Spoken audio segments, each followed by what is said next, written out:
আমার ভাইয়েরা, আল্লাহ পাক বলেন وأنذرهم يوم الآزفة إذ القلوب لدى الحناجر كاظمين। ও নবী, মানুষদেরকে আপনি সতর্ক করেন, ওই দিনটা এমন হবে ভয়ের চোটে মানুষের কলিজা তার মুখের কাছে চলে আসবে। মানুষ ভয়তে অস্থির হয়ে যাবে, কলিজা গলার কাছে চলে আসবে।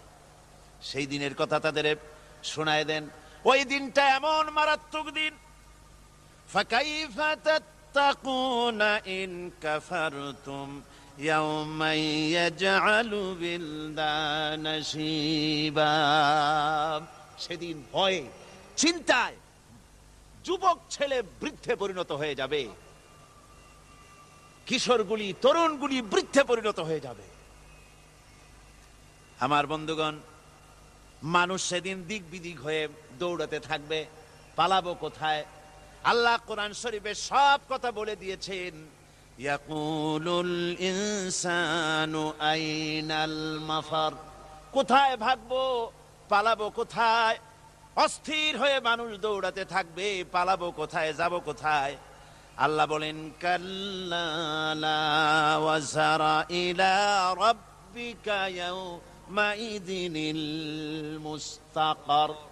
ভাগবার কোনো রাস্তা নাই, পালাবার কোনো পথ নাই, একমাত্র তোমার রব ছাড়া, আল্লাহর দরবার ছাড়া পালানোর কোনো রাস্তা আজার নাই। আমার বন্ধুগণ, এই কঠিন সময়, এই কঠিন দিনে, পরকালের এই দিনে, কিয়ামতের এই মারাত্মক অবস্থায় সকলকে উঠতে হবে।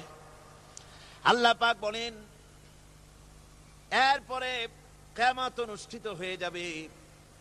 সূরা ফুরকানে আল্লাহ বলছেন ইযা রাআতুহুম মিন মাকানিন বাঈদিন সামিউ লাহা তাগায়্যুযান ওয়া যাফীরা। যখন তাদেরকে জাহান্নাম দেখতে পাবে, অর্থাৎ জাহান্নামের, যখন তারা জাহান্নামের দিকে অগ্রসর হবে,